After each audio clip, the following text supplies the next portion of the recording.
میرا نام امر دت ہے اور میں نے اس رمضان میں اسلام قبول کیا ہے. میں آپ کا بہت بڑا فین ہوں اور میں نے اسلام سچی نیت اور دل سے کیا ہے. میرا سوال یہ ہے ذاکر بھائی کہ اسلام قبول کرنے کے لیے ختنہ کرانا ضروری ہے یا نہیں؟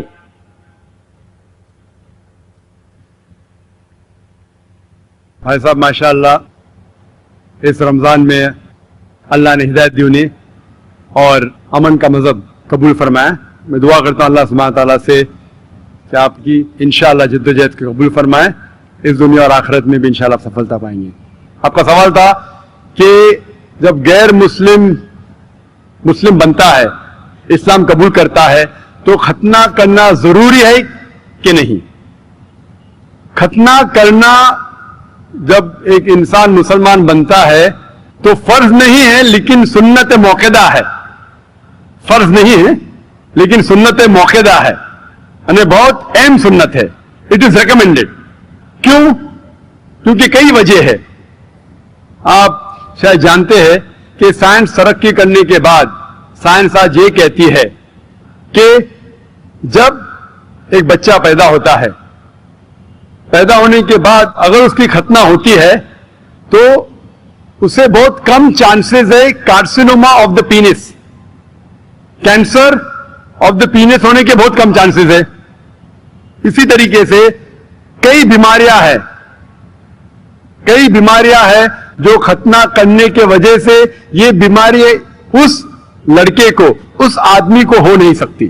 مثال کے طور پہ دیر از دا پریپیوس وچ از دیر، اس کے وجہ سے وہ زپ میں اٹک سکتا ہے. They can be problem with it. Further more آج کی ریسرچ یہ بھی کہتی ہے کہ جو شخص ختنہ کر چکا ہے اس کو ایڈز کے چانسز اور کم ہیں. ایسے کئی ریسرچز ہیں. آپ اگر میرا کسٹ سنیں گے سائنس کے بارے میں، اس میں اور ڈیٹیل سے کہا ہوں کہ کیوں ختنہ کرنے کو کہا گیا اسلام میں. تو محمد صلی اللہ علیہ وسلم کی سنت ہے، ختنہ کرنا چاہیے، بہت اہم سنت ہے. کرے تو بہت اچھا ہے لیکن اسلام میں فرض نہیں ہے. Hope the answers the question.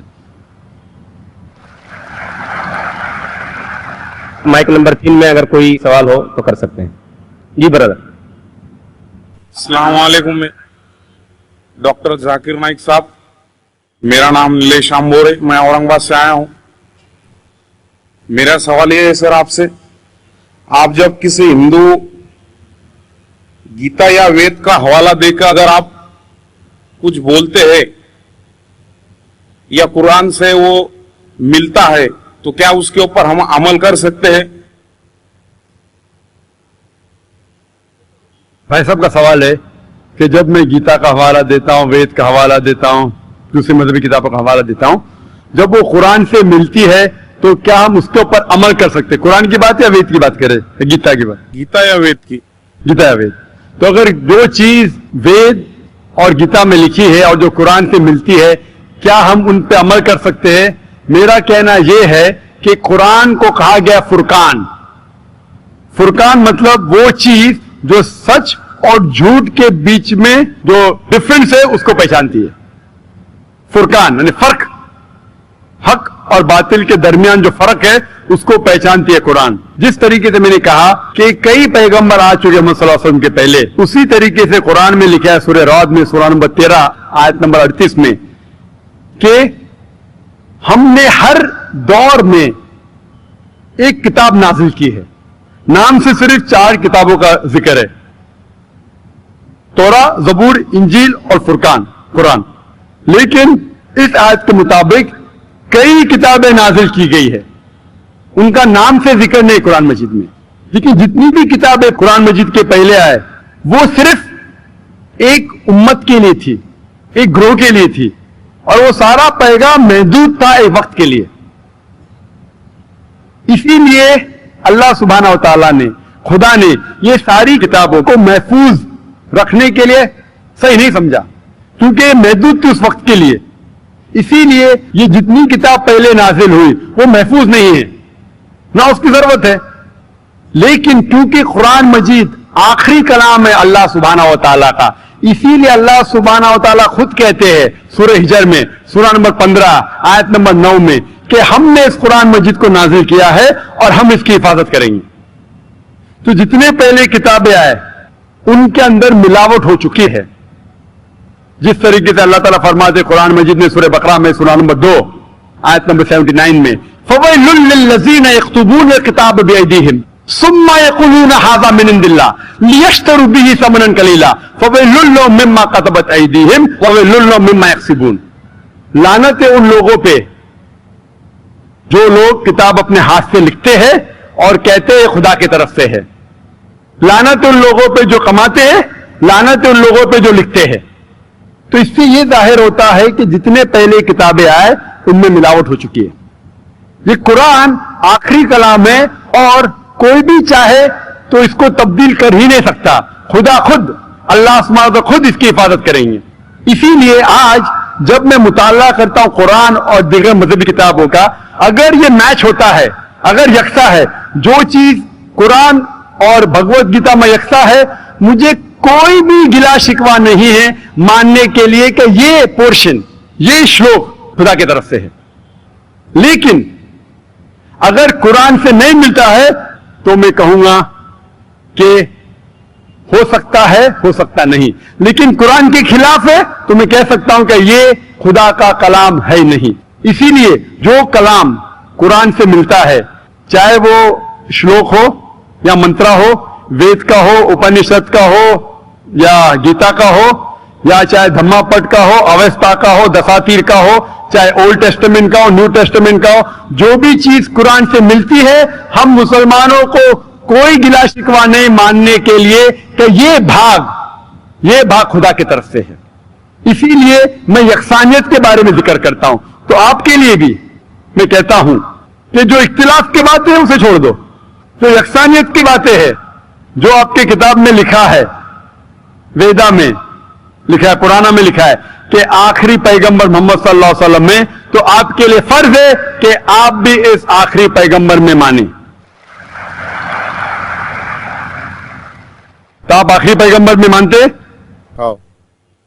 آپ اپنی وید میں مانتے ہو, مانتے ہیں, آپ پرانا میں مانتے ہیں, ہو مانتے. تو میری تقریر میں نے اتنے بار کہا اور اتنے حوالے دیا کہ آپ کی مذہبی کتابوں میں لکھا ہے کہ محمد صلی اللہ علیہ وسلم انتم رشی ہے.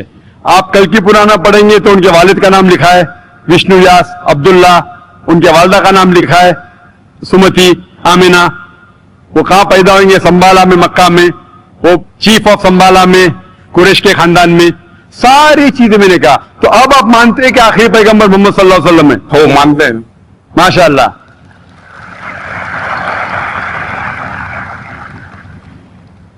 تو آپ مانتے ہیں کہ خدا ایک ہے؟ ہو بالکل. آپ مانتے ہیں خدا کی کوئی بھی پرتیما نہیں ہے بے شک. اور صرف خدا کی عبادت کرنا چاہیے؟ صحیح. تو آپ یہ مانتے ہیں کہ خدا ایک ہے اور محمد صلی اللہ علیہ وسلم آخری پیغمبر ہے؟ ہو. تو جو شخص اس بات کو مانتا ہے کہ خدا ایک ہے اور محمد صلی اللہ علیہ وسلم اس کے آخری پیغمبر ہے, تو اسے ہم کہتے ہیں عربی میں مسلم, یعنی وہ شخص جو امن حاصل کرتا ہے اپنے خواہش اللہ کے احکامات کے مطابق. تو آپ مانتے اللہ ایک ہے اور محمد صلی اللہ علیہ وسلم آخری پیغمبر ہے؟ ہو مانتے. تو آپ چاہتے کہ اسلام قبول کرے؟ لا الہ الا اللہ محمد رسول اللہ. ماشاء اللہ, ماشاء اللہ, ماشاء اللہ, سبحان اللہ.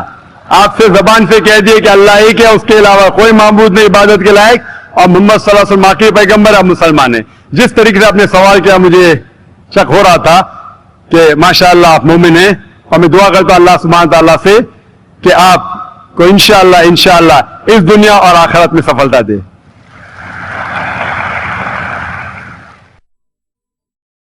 ہے آیا یورش تاتار کے افسانے سے, پاسباں مل گئے کعبے کو صنم خانے سے.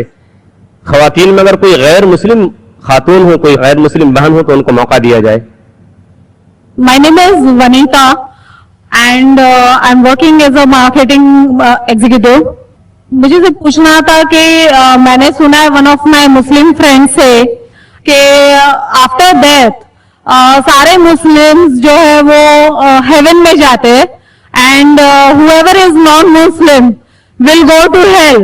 So I wanted a clarification on this point کہ ہر ایک آفٹر ڈیتھ جو ڈیسائیڈ ہوتا ہے وہ اپنے کرم پر ہوتا ہے.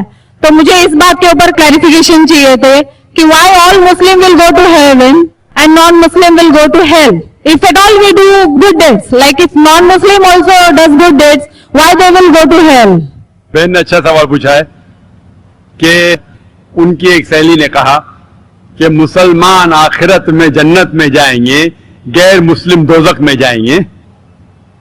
مسلم مطلب وہ جو امن حاصل کرتا ہے, اللہ سبحانہ و تعالیٰ کے احکامات کے مطابق چلتا ہے, قرآن اور صحیح حدیث پہ عمل کرتا ہے, اسے کہتے ہیں صحیح مسلم.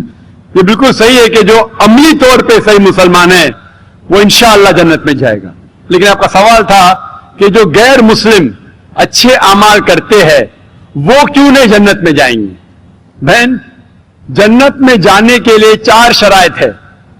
جب میں میرا 10th اسٹینڈرڈ پاس کیا, میں سینٹ پیٹرس اسکول سے فارغ ہوں, جب میں ICSE میں تھا 10ویں میں, میرے ایگزامینیشن میں 6 کمپلسری سبجیکٹس تھے. English, mathematics, science, geography, history, Hindi, 6 subjects compulsory. 6 subjects میں پاس ہونا کمپلسری ہے. اسی طریقے سے انسان کو جنت میں جانے کے لیے 4 شرائط ہے. یہ لکھا ہے سورہ العصر میں, سورہ نمبر 103 آیت نمبر 1 2 3, جس میں اللہ تعالیٰ فرماتے والعصر ان الانسان لفی خسر الا الذین آمنوا وعملوا الصالحات وتواصوا بالحق وتواصوا بالصبر. اللہ سبحانہ و تعالی قسم کھا رہے ہے وقت کی, عصر کی, بے شک انسان خسارے میں ہے. صرف وہ لوگ جو 4 چیز میں سفلتا پاتے ہیں وہ لوگ خسارے میں نہیں ہیں. اور یہ 4 چیزیں ایمان, عمل صالحات, وتواصوا بالحق, وتواصوا بالصبر. جس طریقے سے مجھے 10th اسٹینڈرڈ پاس کرنے کے لیے 6 سبجیکٹس میں پاس ہونا کمپلسری ہے. مثال کے طور پہ اگر مجھے mathematics, English, history, geography, science میں 99% مارکس ملتے ہیں, 99%, اور ہندی میں صرف مجھے 10% ملتے ہیں, اینڈ پاسنگ مارکس از 40%. پاس ہونے کے لیے 40 مارکس کی ضرورت ہے. اگر ایک سبجیکٹ میں, ہندی میں مجھے 10% مارکس ملتے ہیں اور باقی 5 سبجیکٹ میں 99% مارکس ملتے ہیں, کیا میں 10th اسٹینڈرڈ پاس کروں گا کہ نہیں؟ بہن, میں آپ سے پوچھنا چاہتا ہوں, کیا میں 10th اسٹینڈرڈ میں سفلتا پاؤں گا کہ نہیں؟ ایک سبجیکٹ میں 10%, باقی 5 سبجیکٹ میں 99%, کیا میں 10th اسٹینڈرڈ پاس کروں گا کہ نہیں؟ نہیں. کیوں؟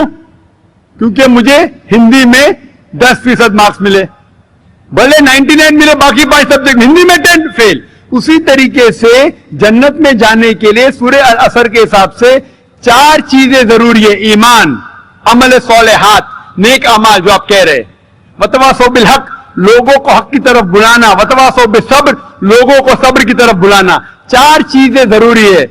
ایک بھی چیز اگر ان 4 میں سے مسنگ ہے, موجود نہیں ہے, اگر آپ ایک بھی چیز میں فیل ہوتے ہیں تو آپ جنت میں نہیں جا سکتے. اگر آپ کہتے ہیں کہ آپ اچھے انسان ہیں, اعمال میں آپ بہت اچھے اعمال کرتے ہیں, مان لو آپ کو 99 مارکس ملے اعمال میں, 99, لیکن ایمان میں تو آپ فیل ہے.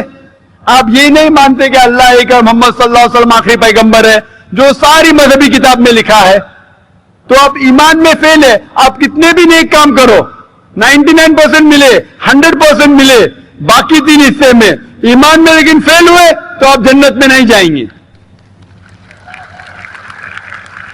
اسی طریقے سے اگر کوئی انسان نام کا مسلمان ہے, نام کا مسلمان ہے, اچھے اعمال نہیں کرتا ہے, نیک اعمال نہیں کرتا ہے, وتواصوا بالحق, دعوت نہیں دیتا ہے لوگ کو, حق کے راہ پہ نہیں بلاتا ہے, یا لوگ کو صبر کی طرف نہیں بلاتا ہے, صرف نام کا مسلمان ہے, محمد, سلطان, ذاکر, عبداللہ, تو وہ جنت میں نہیں جائے گا. اسے جنت میں جانے کے لیے ایمان, عمل صالحات, وتواصوا بالحق, وتواصوا بالصبر, 4 چیز کی ضرورت ہے. اسی لیے آپ اعمال کتنے بھی اچھے, اگر ایمان نہیں ہے کہ اللہ ایک ہے اور اللہ کے علاوہ کسی کی عبادت نہیں کرنا چاہیے, اور ایمان نہیں ہے کہ محمد صلی اللہ علیہ وسلم آخری پیغمبر ہے تو آپ جنت میں کبھی بھی نہیں جائیں گے. بہن کیا آپ میرے جواب سے سہمت ہیں؟ Yes. Thank you for clarifying the point. Most welcome.